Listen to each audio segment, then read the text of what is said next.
ನಮಸ್ಕಾರ ಸ್ನೇಹಿತರೆ, ಕೇಂದ್ರ ಸರ್ಕಾರದ ಯೋಜನೆಗಳ ಅಪ್ಡೇಟ್ಗೆ ನಿಮಗೆ ಸ್ವಾಗತ ಸುಸ್ವಾಗತ. ನೋಡಿ, ಕೇಂದ್ರ ಸರ್ಕಾರದ ಕಡೆಯಿಂದ ಕೂಡ ನಮ್ಮ ಎಲ್ಲ ಕರ್ನಾಟಕ ಜನತೆಗಾಗಿರ್ಬೋದು ಎಲ್ಲರಿಗೂ ಹೊಸ ಹೊಸ ಯೋಜನೆಗಳಿರ್ತವೆ, ಸಾಕಷ್ಟು ಯೋಜನೆಗಳಿರ್ತವೆ. ಈ ಯೋಜನೆಗಳ ಬಗ್ಗೆ ಮಹಿಳೆಯರಿಗಾಗಿರ್ಬೋದು ನಮ್ಮ ಜನರಿಗೆ ಗೊತ್ತಿರಲ್ಲ. ಆದ್ರಿಂದ ಈ ಯೋಜನೆಯ ಉಪಯೋಗಗಳನ್ನು ಪಡೆದುಕೊಳ್ಳಲು ಆಗಲ್ಲ. ಯಾಕಂದ್ರೆ ಈ ಯೋಜನೆಗಳ ಕುರಿತೇ ಗೊತ್ತಿರಲ್ಲ. ಬರೀ ಕರ್ನಾಟಕದಲ್ಲಿ ಬರುವಂತಹ ಯೋಜನೆಗಳ ಸೌಲಭ್ಯಗಳನ್ನ ಮಾತ್ರ ಪಡೆದುಕೊಳ್ತಿರ್ತಾರೆ. ಆದ್ರೆ ಈಗ ಕೇಂದ್ರ ಸರ್ಕಾರದ ಯೋಜನೆಗಳ ಕುರಿತು ಕೂಡ ನಮ್ಮ ಚಾನಲ್ ನಿಂದ ನಿಮ್ಗೆ ಎಲ್ಲಾ ಅಪ್ಡೇಟ್ಸ್ ಸಿಗ್ತಿರುತ್ತೆ. ನಿಮ್ಗೆ ಈ ವಿಡಿಯೋದಲ್ಲಿ ಕೇಂದ್ರ ಸರ್ಕಾರದ ಯೋಜನೆ ಕುರಿತಾದ್ರೆ ತಿಳಿಸ್ಕೊಡ್ತೀನಿ. ಈ ಯೋಜನೆ ಅಡಿಯಲ್ಲಿ 5,000 ಹಣ ಆದ್ರೆ ಸಿಗುತ್ತೆ. ಇದಕ್ಕೆ ಯಾವ ರೀತಿ ಅರ್ಜಿ ಸಲ್ಲಿಕೆ ಮಾಡಬೇಕು, ಬೇಕಾಗುವ ದಾಖಲೆಗಳೇನು, ನೀವು ಎಲ್ಲೋಗಿ ಅರ್ಜಿ ಸಲ್ಲಿಕೆ ಮಾಡಬೇಕು, ಇದು ಯಾವ ಮಹಿಳೆಯರಿಗೆ ಮಾತ್ರ ಹಣ ಜಮಾ ಆಗುತ್ತೆ, ಇದ್ರಿಗಿರುವಂತಹ ಷರತ್ತುಗಳೇನು, ಎಲ್ಲ ಮಾಹಿತಿ ನಿಮ್ಗೆ ಈ ವಿಡಿಯೋದಲ್ಲಿ ಸಿಗುತ್ತೆ. ಎಲ್ಲರೂ ವಿಡಿಯೋ ಕೊನೆವರೆಗೂ ನೋಡಕ್ ಟ್ರೈ ಮಾಡಿ. ನಮ್ಮ ರಿಕ್ವೆಸ್ಟ್ ಏನಂದ್ರೆ, ನೀವು ಪ್ರತಿಯೊಬ್ರು ಚಾನಲ್ಗೆ ಸಬ್ಸ್ಕ್ರೈಬ್ ಮಾಡ್ಕೊಳ್ಳಿ. ಚಾನಲ್ ಸಬ್ಸ್ಕ್ರೈಬ್ ಮಾಡ್ಕೊಂಡು ವಿಡಿಯೋಗೆ ಲೈಕ್ ಕೊಟ್ರೆ ನಮಗೂ ನಿಮ್ಗೆ ಹೆಚ್ಚಿಗೆ ವಿಡಿಯೋಸ್ ಮಾಡಿ ತಿಳಿಸೋದಕ್ಕೆ ಪ್ರೋತ್ಸಾಹ ಬರುತ್ತೆ. ಅದರಿಂದ ಈಗಲೇ ಎಲ್ಲರೂ ಚಾನಲ್ಗೆ ಸಬ್ಸ್ಕ್ರೈಬ್ ಮಾಡ್ಕೊಂಡು ವಿಡಿಯೋಗೆ ಲೈಕ್ ಆದ್ರೆ ಕೊಡಿ. ಈಗಾಗಲೇ ಯಾರು ಸಬ್ಸ್ಕ್ರೈಬ್ ಲೈಕ್ ಮಾಡಿ ವಿಡಿಯೋ ನೋಡ್ತಿದಿರೋ ಎಲ್ಲರಿಗೂ ನನ್ನ ಹೃದಯ ಪೂರ್ವಕ ಧನ್ಯವಾದಗಳು. ನೋಡಿ, ಈಗ ನಾನು ಡೈರೆಕ್ಟ್ ಟಾಪಿಕ್ ಗೆ ಬರ್ತೀನಿ. ಇಲ್ಲಿ ಕೇಂದ್ರ ಸರ್ಕಾರ ಹಲವು ಯೋಜನೆಗಳನ್ನು ಜಾರಿಗೆ ತಂದಿದೆ. ಚಿಕ್ಕ ಮಕ್ಕಳಿಂದ ಹಿಡಿದು ಹಿರಿಯ ನಾಗರಿಕರವರೆಗೂ ಹಲವು ಯೋಜನೆಗಳನ್ನು ಜಾರಿಗೊಳಿಸುತ್ತಿದೆ. ಇವುಗಳಲ್ಲಿ ಮಹಿಳೆಯರಿಗೆ ವಿಶೇಷ ಯೋಜನೆಗಳು ಕೂಡ ಸೇರಿವೆ. ಈ ಪೈಕಿ ಇಲ್ಲಿ ಮಹಿಳೆಯರಿಗೆ ಹಣ ಆದ್ರೆ ಬರುತ್ತೆ, 5,000 ಹಣ ಬರುತ್ತೆ ಮಹಿಳೆಯರಿಗೆ. ಇದರಲ್ಲಿ ಯಾವ ಮಹಿಳೆಯರಿಗೆ ಬರುತ್ತೆ, ಏನು, ಇದಕ್ಕೆ ಬೇಕಾಗುವಂತಹ ದಾಖಲೆಗಳೇನು ಅನ್ನುವಂಥದ್ದು ಕೂಡ ನಿಮ್ಗೆ ಇಲ್ಲಿ ತಿಳಿಸ್ಕೊಡ್ತೀನಿ. ನೋಡಿ, ನಿಮ್ಗೆ ಅರ್ಜಿ ಸಲ್ಲಿಸಲು ಬೇಕಾಗಿರುವಂತಹ ದಾಖಲೆಗಳು ಏನು ಅನ್ನುವಂಥದ್ದನ್ನ ತಿಳಿಸ್ಕೊಡೋದಕ್ಕಿಂತ ಮುಂಚೆ ನಿಮಗೆ ಬೇಕಾಗಿರುವಂತಹ ಎಲಿಜಿಬಿಲಿಟಿ ಏನು ಅನ್ನುವಂಥದ್ದನ್ನ ಹೇಳ್ತೀನಿ. ನೋಡಿ, ನೀವು ಭಾರತೀಯ ನಾಗರಿಕರಾಗಿರಬೇಕು, ಓಕೆನಾ, ಇಲ್ಲಿ ಇಂಡಿಯನ್ ಸಿಟಿಸನ್ ಆಗಿರಬೇಕು. ಇಲ್ಲಿ 19 ವರ್ಷ ಮೇಲ್ಪಟ್ಟ ಮಹಿಳಾ ಅಭ್ಯರ್ಥಿಗಳಿಗೆ ಮಾತ್ರ ಇಲ್ಲಿ ಸಿಗುತ್ತದೆ, ಓಕೆನಾ. ಮತ್ತೆ ನೀವೇನಾದ್ರೂ ಗೌರ್ನಮೆಂಟ್ ಜಾಬ್ ಅಲ್ಲಿ ಇದ್ರೆ ನಿಮ್ಗೆ ಈ ಯೋಜನೆಯಲ್ಲಿ ಸೌಲಭ್ಯಗಳಾದ್ರೆ ಸಿಗಲ್ಲ, ಈ ಯೋಜನೆಯ ಸೌಲಭ್ಯಗಳು. ಮತ್ತೆ ಇದರಲ್ಲಿ ಅಂಗನವಾಡಿ ಕಾರ್ಯಕರ್ತೆಯರು, ಅಂಗನವಾಡಿ ಸಹಾಯಕಿಯರು ಮತ್ತೆ ಆಶಾ ಕಾರ್ಯಕರ್ತೆಯರು ಕೂಡ ಈ ಯೋಜನೆಯ ಅಡಿಯಲ್ಲಿ ಪ್ರಯೋಜನ ಆದ್ರೆ ಪಡೆದುಕೊಳ್ಬಹುದು, ಓಕೆನಾ. ಗೌರ್ನಮೆಂಟ್ ಜಾಬ್ ಅಲ್ಲಿ ಇರೋರಿಗೆ ಇಲ್ಲ ಈ ಯೋಜನೆಯ ಉಪಯೋಗಗಳು. ಆದ್ರೆ ಅಂಗನವಾಡಿ ಕಾರ್ಯಕರ್ತೆಯರಿಗೆ ಅಂಗನವಾಡಿ ಸಹಾಯಕರಿಗೆ ಅವ್ರಿಗೆಲ್ಲ ಇದೆ, ಓಕೆನಾ. ಇವ್ರಿಗೆಲ್ಲ ಇದೆ ಈ ಯೋಜನೆಯ ಅಡಿಯಲ್ಲಿ ಉಪಯೋಗಗಳಿದಾವೆ.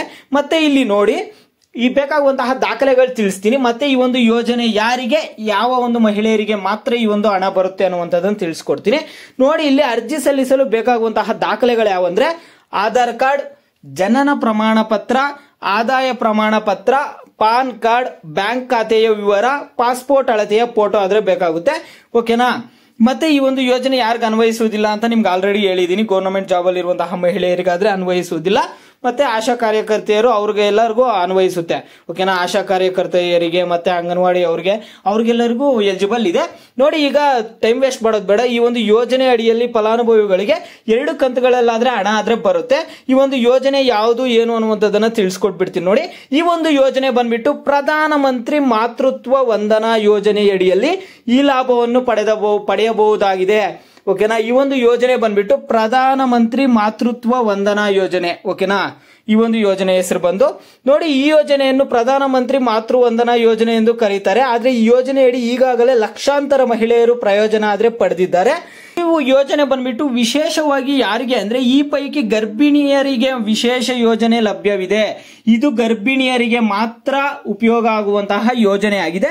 ಇದು ಹಣ ಯಾವ ರೀತಿ ಜಮಾ ಆಗುತ್ತೆ ಅನ್ನುವಂಥದ್ದನ್ನ ನಿಮ್ಗೆ ಕ್ವಿಕ್ ಆಗಿ ಹೇಳಿ ತಿಳಿಸ್ತೀನಿ. ನೋಡಿ, ಹಣ ಯಾವ ರೀತಿಯಾಗಿ ಜಮಾ ಆಗುತ್ತಂತೆ. ಈ ಯೋಜನೆಯ ಅಡಿಯಲ್ಲಿ ಫಲಾನುಭವಿಗಳಿಗೆ 2 ಕಂತುಗಳಲ್ಲಿ ಹಣವನ್ನು ನೇರವಾಗಿ ಖಾತೆಗಾದ್ರೆ ಜಮಾ ಮಾಡ್ತಾರೆ. ಇಲ್ಲಿ ಮಹಿಳೆ ಮೊದಲ ಬಾರಿಗೆ ತಾಯಿಯಾದರೆ 5,000 ಹಾಗೂ ಎರಡನೇ ಬಾರಿಗೆ ಹೆಣ್ಣು ಮಗುವಿಗೆ ಜನನ ನೀಡಿದರೆ 6,000ಗಳನ್ನು ನೀಡಲಾಗುವುದು. ನೋಡಿ, ಇಲ್ಲಿ ಮೊದಲನೇ ಬಾರಿಗೆ ತಾಯಿಯಾದಾಗ 5,000 ಹಣ ಆದ್ರೆ ಬರುತ್ತೆ. ಎರಡನೇ ಬಾರಿ ಹೆಣ್ಣು ಮಗುವಿಗೆ ಏನಾದ್ರೂ ಜನನ ನೀಡಿದರೆ 6,000 ಹಣ ಆದ್ರೆ ಕೊಡ್ತಾರೆ. ಮತ್ತೆ ನೋಡಿ, ಇಲ್ಲಿ ಇನ್ನು 5,000ಗಳನ್ನು 2 ಕಂತುಗಳಲ್ಲಿ ನೀಡಲಾಗುತ್ತದೆ. 5,000 2 ಕಂತಲ್ಲಿ ನೀಡ್ತಾರೆ. ಮೊದಲನೇ ಬಾರಿಗೆ ತಾಯಿಯಾದಾಗ ಏನ್ ಮಾಡ್ತಾರೆ ಅಂದ್ರೆ ANC ಮಾಡಿದ ನಂತರ 3,000 ಮತ್ತು ಜನನ ನೋಂದಣಿ ಆಗಿ ಮಗುವಿಗೆ ಮೊದಲ ಲಸಿಕೆ ಕೊಟ್ಟ ನಂತರ 2,000 ಕೊಡ್ತಾರೆ. ಈ ರೀತಿಯಾಗಿ ನಿಮ್ಗೆ 5,000 ಹಣ ಆದ್ರೆ ಬರುತ್ತೆ. ಆದ್ರೆ ಎರಡನೇ ಹೆಣ್ಣು ಮಗುವಿಗೆ ಜನನ ನೀಡಿದರೆ ಜನನ ಆದ ಬಳಿಕ 6,000ಗಳನ್ನು ಒಂದೇ ಬಾರಿಗೆ ಖಾತೆಗೆ ವರ್ಗಾವಣೆ ಆದ್ರೆ ಮಾಡ್ತಾರೆ. ನೋಡಿ, ಈಗ ನಿಮ್ಗೆ 5,000 ಯಾವ ರೀತಿ ಬರುತ್ತಂದ್ರೆ ಇಲ್ಲಿ ANC ಮಾಡಿದ ನಂತರ 3,000 ಬರುತ್ತೆ. ಮತ್ತೆ ಇಲ್ಲಿ ಏನಾಗುತ್ತೆ ಅಂದ್ರೆ ಜನನ ನೋಂದಣಿ ಮತ್ತು ಮೊದಲ ಲಸಿಕೆ ಕೊಟ್ಟ ನಂತರ 2,000 ಬರುತ್ತೆ. ಟೋಟಲ್ ಆಗಿ 5,000 ಬರುತ್ತೆ. ಓಕೆನಾ, ಇದು ಮೊದಲನೇ ಬಾರಿಗೆ ತಾಯಿ ಆದಾಗ. ಮತ್ತೆ ಇಲ್ಲಿ 5,000 ಬರೋದು ಗೊತ್ತಾಯ್ತು ನಿಮ್ಗೆ. ಈಗ 6,000 ಯಾವ ರೀತಿಯಾಗಿ ಬರುತ್ತೆ ಅಂದ್ರೆ ಇಲ್ಲಿ ಹೆಣ್ಣು ಮಗುವಿಗೆ ಎರಡನೇ ಬಾರಿ ಹೆಣ್ಣು ಮಗುವಿಗೆ ಜನನ ನೀಡಿದಾಗ 6,000 ಬರುತ್ತೆ. ಇದು ಯಾವ ರೀತಿ ಬರುತ್ತೆ ಅಂದ್ರೆ ಒಂದೇ ಸತಿ ಬರುತ್ತೆ. ಎರಡನೇ ಹೆಣ್ಣು ಮಗುವಿಗೆ ಜನನ ನೀಡಿದರೆ ಜನನ ಆದ ಬಳಿಕ 6,000ಗಳನ್ನು ಒಂದೇ ಬಾರಿಗೆ ಖಾತೆಗೆ ವರ್ಗಾವಣೆ ಮಾಡಲಾಗುವುದು. ಅರ್ಥ ಆಯ್ತು ಅನ್ಕೊಳ್ತೀನಿ. ಈ ಒಂದು ಯೋಜನೆಗೆ ನೀವು ಎಲ್ಲ ಅಪ್ಲೈ ಮಾಡ್ಬೇಕು ಏನು ಅನ್ನುವಂಥದ್ದನ್ನು ತಿಳಿಸ್ತೀನಿ ನೋಡಿ. ನೀವು ಅರ್ಜಿ ಸಲ್ಲಿಸುವುದು ಹೇಗೆ ಅಂದ್ರೆ ನಿಮ್ಮ ಹತ್ತಿರದ ಆರೋಗ್ಯ ಕೇಂದ್ರಕ್ಕೆ ಅಥವಾ ಅಂಗನವಾಡಿ ಕೇಂದ್ರಕ್ಕೆ ಭೇಟಿ ನೀಡಿ ಗರ್ಭಿಣಿ ಆಗಿರುವುದರ ಬಗ್ಗೆ ಮೆಡಿಕಲ್ ಸರ್ಟಿಫಿಕೇಟ್ ಒದಗಿಸಿದರೆ ನಿಮ್ಮ ಹೆಸರನ್ನು ನೋಂದಾಯಿಸಿಕೊಂಡು ಹಣವನ್ನು ಖಾತೆಗೆ ಬರುವಂತೆ ಮಾಡಬಹುದು.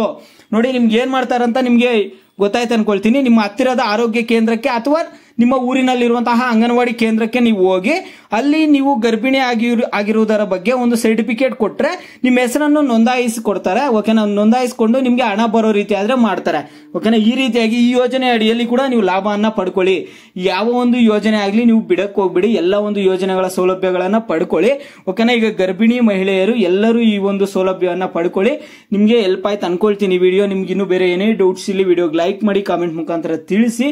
ನಿಮ್ಗೆ ಯಾವುದೇ ಗೌರ್ಮೆಂಟ್ ಸ್ಕೀಮ್ಸ್ ಆಗಿರ್ಬೋದು, ಸೆಂಟ್ರಲ್ ಗೌರ್ಮೆಂಟ್ ಸ್ಕೀಮ್ಸ್ ಆಗಿರ್ಬೋದು, ಏನೇ ಡೌಟ್ಸ್ ಇರಲಿ, ಸ್ಟೇಟ್ ಆಗಲಿ ಸೆಂಟ್ರಲ್ ಗೌರ್ಮೆಂಟ್ ಸ್ಕೀಮ್ಸ್ ಆಗಲಿ, ಎಲ್ಲ ಅಪ್ಡೇಟ್ಸ್ ಚಾನಲ್ ಅಲ್ಲಿ ಸಿಗುತ್ತೆ. ಈಗಲೇ ಸಬ್ಸ್ಕ್ರೈಬ್ ಮಾಡ್ಕೊಂಡು ವಿಡಿಯೋಗೊಂದು ಲೈಕ್ ಆದ್ರೆ ಕೊಡಿ.